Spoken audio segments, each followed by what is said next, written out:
अगर आप राजस्थान माध्यमिक शिक्षा बोर्ड कक्षा 12 के विद्यार्थी हैं और आप इतिहास विषय की अर्धवार्षिक परीक्षा देने जा रहे हो तो आज का वीडियो आपके लिए अति महत्वपूर्ण है। आप सबके खूब सारे कमेंट्स आए कि सर अर्धवार्षिक परीक्षा का पेपर कैसा आएगा, उसका पैटर्न क्या होगा। तो इसके पैटर्न से संबंधित तो मैं कल लाइव सेक्शन आया था जो 12 बजे दोपहर को, उसमें मैंने आपको बता दिया था। वो वीडियो आपने नहीं देखा है तो आप उसका लिंक मैं आई बटन के अंदर दे दूंगा, वहां पर देख लीजिए जा करके। अब देखो, मुख्य जो सत्य बात वो मैं पहले आपको बता देता हूँ, अफवाहों पर बिल्कुल भी आप ध्यान नहीं दें, ठीक है। तो देखो, जो मैंने ये मॉडल पेपर्स बनाया है ये परीक्षा के पैटर्न के ऊपर आधारित है, यानी इसमें जिस टाइप के प्रश्न मैंने दिए हैं वैसे आपके परीक्षा के अंदर आएंगे। लेकिन ये जरूरी नहीं है कि जिस अध्याय में जिस टाइप से मैंने जिस ब्लूप्रिंट के हिसाब से ये पेपर बनाया है वो ब्लूप्रिंट सभी जिलों में समान रूप से हो। ये ब्लूप्रिंट जालौर, पाली जैसे कुछ जिलों के लिए समान हो सकती है, लेकिन बाकी जिलों के लिए, कुछ जिलों के लिए अलग भी हो सकती है, क्योंकि उनका अपना हर जिले का अलग अलग पेपर बनेगा। तो सब जिलों का अपना अलग अलग ब्लूप्रिंट है, अलग अलग उनका एग्जाम पैटर्न है। यहाँ तक कि कुछ जिलों ने तो जो पाठ्यक्रम है, पाठ्यक्रम भी अलग है। जैसे अधिकतर जिलों ने तो हर इकाई से 3 भाग है आपके इतिहास के, जो प्राचीन, मध्यकाल और आधुनिक काल, तो उसमें से 2-2 अध्याय लिए। लेकिन कई जगह किसी में से 3 अध्याय लिए तो किसी में से 1 लिया, यानी कुल 6 अध्याय लिए, तो कई जिलों ने 7 भी लिए। तो इस तरीके से आपके उन जिलों में अलग हो सकता है। इस कारण ही कोई मॉडल पेपर वगैरह जारी नहीं किया गया। और यूट्यूब पर इस तरीके से खूब सारे मॉडल पेपर आपको बताए, लो रट लो, यही आएगा वैसा ही आएगा। तो उन बातों में आप नहीं रहें, ऐसी बातों में आप भ्रमित नहीं हो। और ऐसा कोई भी मॉडल पेपर सरकार की तरफ से नहीं जारी किया या नहीं आया। ये जो मॉडल पेपर, इसके आधार पर आप सिर्फ अपना अध्ययन कर सकते हो कि किस तरीके से कितने प्रश्न हमारे ऑब्जेक्टिव टाइप के आएंगे, कितने कैसे खाली जगह वाले आएंगे, कैसे प्रश्न जो आपके वन लाइनर वाले आएंगे, कैसे आपके जो लघुत्रात्मक या अति लघुत्रात्मक या फिर आप कह सकते हो निबंधात्मक या मानचित्र के आएंगे। तो वो बात आपको समझ में आ जाएगी। तो ये पैटर्न कोई आपको मदद नहीं करेगा, आपको इतनी मदद करेगा, आपको समझने में मदद करेगा कि किस तरीके के प्रश्न आएंगे। बाकी पढ़ना, जो आपका सिलेबस है जिले का, उसके हिसाब से आप उसको पढ़िए। किसी भी पाठ में से कम या ज़्यादा प्रश्न पूछे जा सकते हैं। इस तरीके का कोई फॉर्मूला जिलों ने, किसी भी जिले ने अब तक नहीं दिया है कि ऑब्जेक्टिव प्रश्न एक ही अध्याय से लिए जाएंगे, अलग अलग अध्यायों से लिए जाएंगे, ठीक है ना। और नहीं, इसका कोई क्राइटेरिया इस बार निश्चित किया गया है। तो आप सिर्फ अपने दिए गए अध्यायों के हिसाब से आप अपनी तैयारी बेहतर तरीके से करें। थोड़ी सी इस जो ब्लूप्रिंट के हिसाब से अपनी समझ एक विकसित कर ले और उसके हिसाब से आप अपनी मदद ले। बाकी ऐसी कोई अफवाहों पर, ऐसे वीडियो के आप चक्कर में मत पड़ें, ठीक है। अब ये वीडियो डाल दिया, कल आप कमेंट करने लग जाओगे सर भूगोल का दोन, राजनीति का दोन, हिंदी अनिवार्य का दोन। तो देखो, ये 48 नंबर का पेपर है, तो इसी पैटर्न से आप समझ जाओगे कि 48 नंबर का जिस भी सब्जेक्ट का आपका पेपर आएगा वो किस टाइप से आएगा। इसके अलावा 34 नंबर का जिनमें आपके प्रैक्टिकल, उससे संबंधित तो आई बटन के अंदर जो वीडियो दिया वहां देख लेना, उसमें मैंने क्लियर बताया है जो परीक्षा का पैटर्न कैसा होगा, किस टाइप के प्रश्न आएंगे, उनको समझे और वैसे ही अपनी क्या करें, तैयारी करें और अपने अध्यापन को क्या करें, जारी रखें और अच्छे नंबर आप प्राप्त करने की कोशिश करें, ठीक है। तो आशा करता हूँ आप समझ गए होंगे। देखो, ये पूरा वीडियो बनाने के लिए मुझे कम से कम 6 से 7 घंटे लगे, ये पूरी पीडीएफ बनाने, इसके प्रश्न ढूंढने में, तो बहुत ज़्यादा इसमें मेहनत लगती है। तो आपसे आशा करता हूँ कि अगर आप चैनल पर पहली बार आए तो प्लीज़ चैनल को सब्सक्राइब करके हमारा हौसला बढ़ाएं, वीडियो को लाइक करें और अधिकतम अपने दोस्तों तक पहुँचाएँ, ताकि हमें और भी ज़्यादा मोटिवेशन मिले और आपके लिए और भी अच्छे वीडियो लेकर आ पाऊँ। और कक्षा 12 जो बोर्ड परीक्षा है उसका मॉडल पेपर आ चुका है, इतिहास विषय का और अन्य जो भी आर्ट्स सब्जेक्ट के थे उनका मैंने अपलोड कर दिया इसी चैनल पर।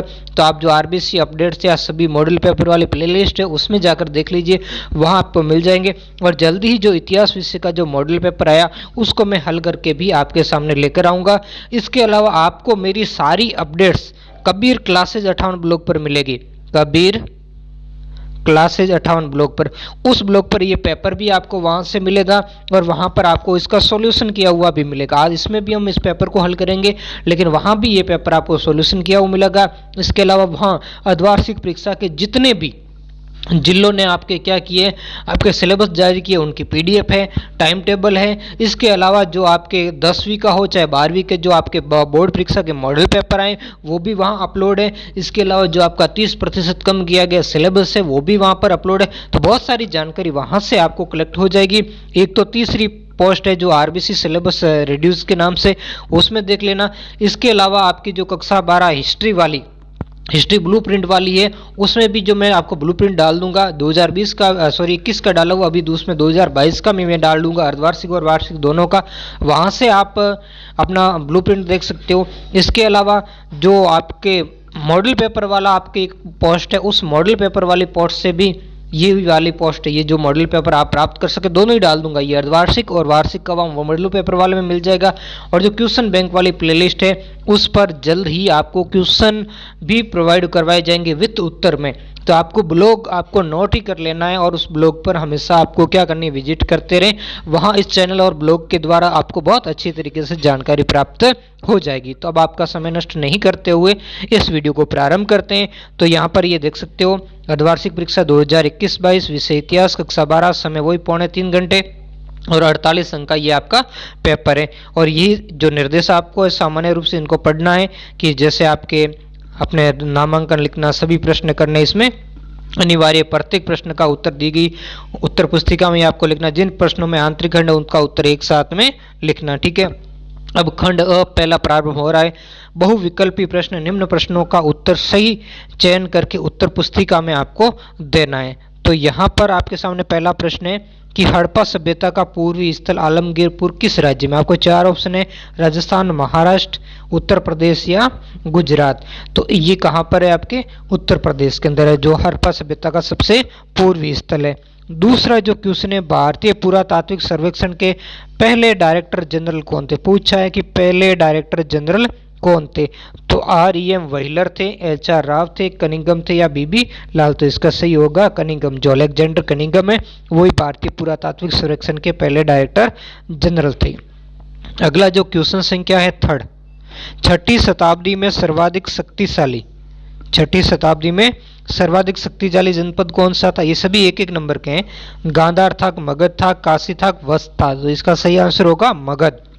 अगला चौथा क्वेश्चन है, इंडिका नामक पुस्तक की रचना किसने की थी। सुकरात ने की थी, प्लेटो ने की थी, मैगस्थनीज ने की थी या हरिसन ने की थी। तो इसका सही आंसर होगा ऑप्शन संख्या स, मैगस्थनीज ने।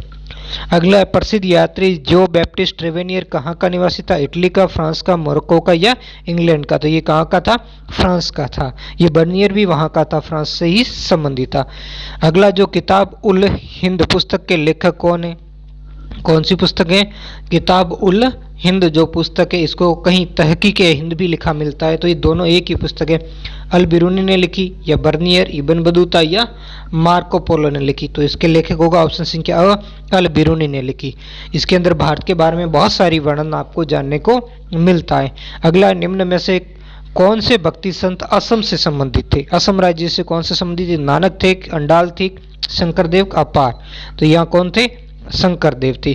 जो नानक जी तो आपके पंजाब वाला जो ननकाना साहिब था, अंडाली एक जो महिला वैष्णव आलवार संत हुई है, ठीक है, और अपार ये भी वैष्णव संत से ही संबंधित थे।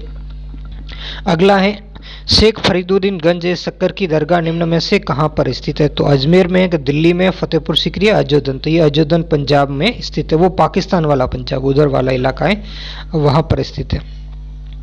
अगला है, अंग्रेजों के विवरण में राजा शब्द का प्रयोग किसके लिए किया गया। श्रमिक के लिए, जमींदार के लिए, किसान के लिए या सरकारी कर्मचारी के लिए। तो यहाँ पर जो जमींदार, जो शक्तिशाली जमींदार हुआ करते थे, उनके लिए अंग्रेजों के विवरण में राजा शब्द का क्या किया गया, प्रयोग किया गया।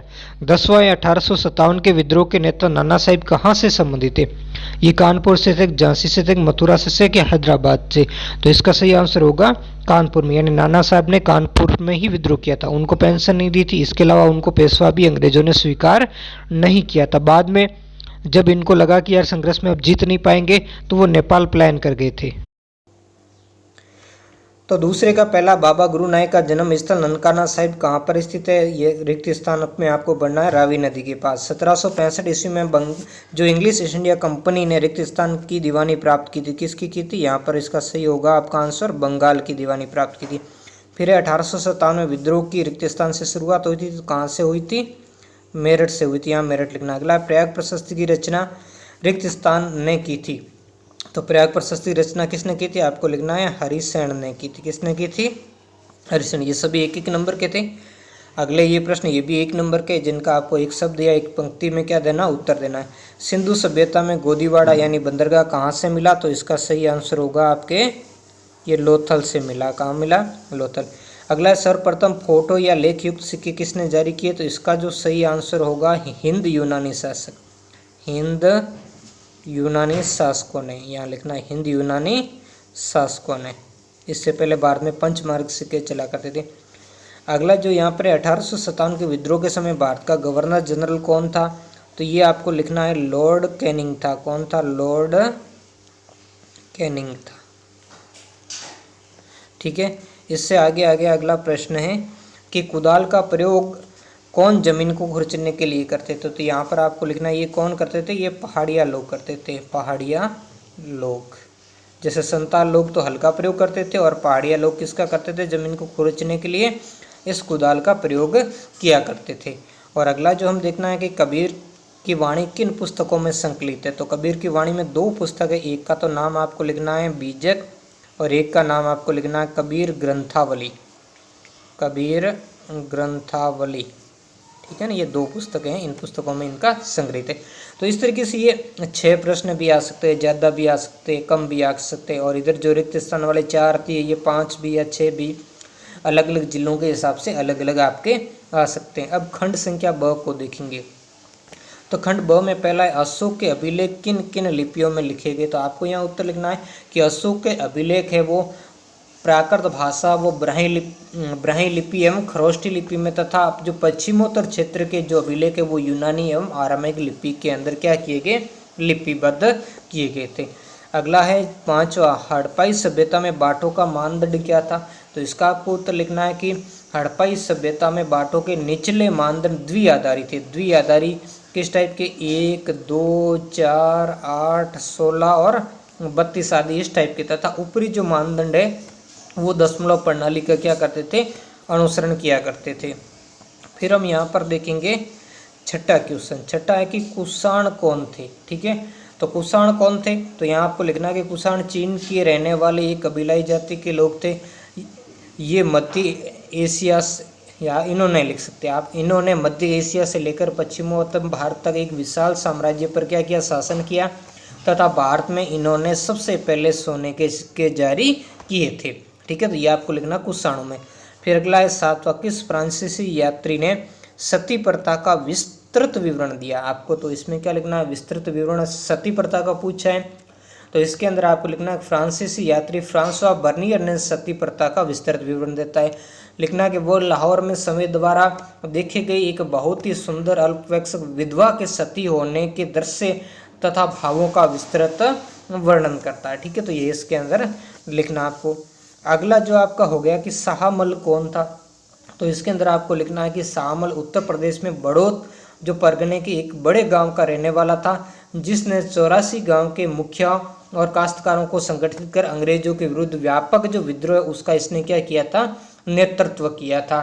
फिर 1 जुलाई, कब, 1 जुलाई 1857 ईस्वी को शाहमल को युद्ध में अंग्रेजों ने क्या किया था, मार गिराया था। तो ये इसमें आपको लिखना है। ठीक है, फिर यहाँ पर आप ये लिखोगे अगला, सूर्यास्त विधि कानून क्या था। सूर्यास्त विधि कानून क्या था, तो इसमें आपको लिखना है कि जमींदारों द्वारा ईस्ट इंडिया कंपनी को एक निश्चित तारीख को सूर्यास्त तक राजस्व जमा करवाना अनिवार्य था, और सूर्यास्त तक जमा न होने की दशा में उनकी जमींदारी नीलाम की जा सकती थी। तो यही क्या था, सूर्यास्त विधि कानून था। अगला रेतबाड़ी व्यवस्था क्या थी और इसे कहाँ लागू किया गया, तो इसका आपको आंसर लिखना है कि रेतबाड़ी भू राजस्व की प्रणाली थी जो कंपनी सरकार तथा रेतों के बीच बम्बई व दक्कन में क्या की गई थी, लागू की गई थी। ठीक है, ये आपका। और खंड स, ये 3 अंक वाले प्रश्न, इसका 100 शब्दों तक आपको उत्तर देना है। तो इन प्रश्नों के मैं उत्तर यहाँ वीडियो में नहीं दूंगा, इनके उत्तर आपको ब्लॉग पर मिल जाएंगे, वहाँ से आप ले लीजिए। वहाँ ब्लॉग पर जाइए, कबीर क्लासेज 58 ब्लॉग गूगल पर सर्च कीजिए और वहाँ से ब्लॉग तक पहुँचिए, वहाँ इन सभी प्रश्नों के आंसर मिल जाएंगे। हम अभी मानचित्र को सॉल्यूशन करेंगे, जो आपका मैप वाला क्वेश्चन, ये देखो, देख लीजिए आप, ये जैसे 3-3 नंबर के 2 क्वेश्चन आएंगे जो अथवा में आएंगे, दोनों में से कोई एक करना है। ये 12वां, ये भी आपको अथवा में दोनों में से कोई एक करना है। इसको आप देखना तो देख भी सकते हो। जैसे यहाँ पर पहला आपका आया, या तो आप इसको कीजिए, सिंधु घाटी सभ्यता की जल निकास प्रणाली की वर्तमान उपयोगिता बताइए, ये लिखना है। अब 3 नंबर का मतलब आप कम से कम 3 पॉइंटों में आपको जवाब देना। 3 पॉइंट लिख करके उसका 2-2, 3-3 लाइन में आप वर्णन कर दीजिए। और सिंधु सभ्यता के नगर नियोजन की उन विशेषताओं का वर्णन जो आज प्रासंगिक है। 3 अंक का, तो इसमें भी आप 3 विशेषताएं उनकी लिख करके जो आज भी प्रासंगिक है उनका थोड़ा सा वर्णन कर दीजिए, ठीक है। फिर अगला 12वां क्वेश्चन, ये भी अथवा वाला, तो दोनों में से एक करना। इसमें क्या है कि भारतीय ग्रामीण परिवेश में कृषि, व्यापार, वाणिज्य के संदर्भ में इब्न बतूता के वर्णन पर टिप्पणी की। इब्न बतूता जो भी ग्रामीण परिवेश के अंदर जो भी कृषि है, व्यापार, वाणिज्य पर जो लिखा है उसको आपको यहाँ पर लिखना है, ठीक है ना। तो वो 100 शब्दों में इसका आपको आंसर देना। या फिर आप अल-बरूनी के अनुसार वर्ण व्यवस्था, जो भारत के अंदर वर्ण व्यवस्था थी उसका अल-बरूनी किस तरीके से वर्णन किया उसका वर्णन करते हुए आपको ये बताना कि उसने क्यों ब्राह्मणवादी व्यवस्था की अपवित्रता को अस्वीकार कर दिया। यानी ब्राह्मणवादी व्यवस्था में जो अनटचेबिलिटी थी, जिसमें कुछ लोगों को अस्पृश्य माना गया था, अपवित्र माना गया था, उसको उसने क्यों अस्वीकार किया, उसके बारे में आपको लिखना है, ठीक है ना। तो इस तरीके से आप, ये भी 3 अंक का हो गया। फिर है खंड द का क्वेश्चन, ठीक है। इसको आपको 250 शब्दों में, यानी ये निबंधात्मक टाइप के आपके प्रश्न है। इसमें भी आपको आंतरिक विकल्प वाला मिलेगा। एक तो भक्ति आंदोलन की प्रमुख विशेषताओं को उल्लेख कीजिए, ये 4 अंक के क्वेश्चन। अथवा या तो ये लिखिए भक्ति आंदोलन की, अब 4 नंबर का 4 विशेषताएं लिख दीजिए और उनका थोड़ा थोड़ा वर्णन कर दीजिए। आप चाहे तो ज़्यादा भी लिख सकते हैं, ऐसा इसमें कोई किया नहीं। प्रमुख विशेषता मतलब 4 की जगह आप 7 भी लिख सकते हैं, 8 भी लिख सकते हैं, है ना। तो इस टाइप से भी लिख सकते हैं, लेकिन अगर आप पॉइंट बनाकर लिखोगे तो अच्छी तरीके से आपके नंबर आएंगे। अगला है प्रमुख सूफी सिलसिलों का नामोल्लेख कीजिए, जो 1 अंक का है। करते हुए बताइए कि मध्यकालीन भारत में धार्मिक क्षेत्र में कौन से नवीन परिवर्तन हुए, ये 3 नंबर का है, ठीक है। तो इसको आप लिख दीजिए। इन दोनों में से एक कीजिए, या तो ये भक्ति आंदोलन की विशेषताएं लिखिए या सूफी सिलसिलों के नामों का उल्लेख करते हुए मध्यकालीन भारत में धार्मिक क्षेत्र में कौन से नए परिवर्तन हुए वो कीजिए। 4 अंक का हो गया ये भी। अब है ये मानचित्र वाला क्वेश्चन, ठीक है, जिसमें भारत के मानचित्र में आपको हस्तिनापुर, राखीगढ़ी, अवंती, कलकत्ता भरना। या तो आप ये वाला मानचित्र में भरिए, ठीक है ना, या तो ये 4 स्थान भरिए, या अथवा में ये वाले 4 स्थान। आज ऐसा नहीं कि कई सारे बच्चे क्या करते हैं, कुछ इसमें से और कुछ उसमें से, दोनों में से भर देते, तो आपको कोई भी प्रश्न, कोई नंबर नहीं मिलते, फिर वो फाउल जाता है, ठीक है ना। या तो ये 4 जो स्थान है उसको आप मानचित्र भरिए, या ऊपर वाले मेन 8वें स्थानों को आपको यहाँ भारत के मैप के अंदर भर करके आपको बता देता हूँ, ठीक है ना, ताकि आपके लिए क्या होगी, आसानी होगी।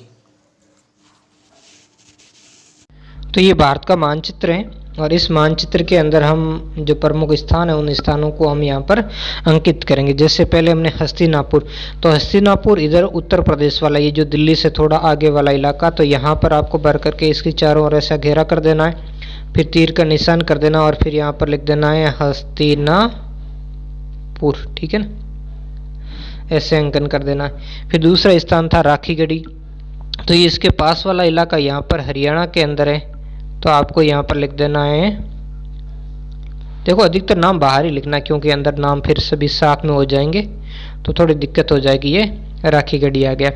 फिर तो अवंती, अवंती जो उज्जैन मध्य प्रदेश के अंदर, यहाँ पर आप लिख दीजिए, ये आ गया अवंती। फिर है कलकत्ता, तो कलकत्ता इधर पश्चिमी बंगाल के अंदर है ना, तो यहाँ लिख दीजिए कलकत्ता। फिर अगला था जैसे लोथल, लोथल ये गुजरात के अंदर, यहाँ पर भोगवा नदी,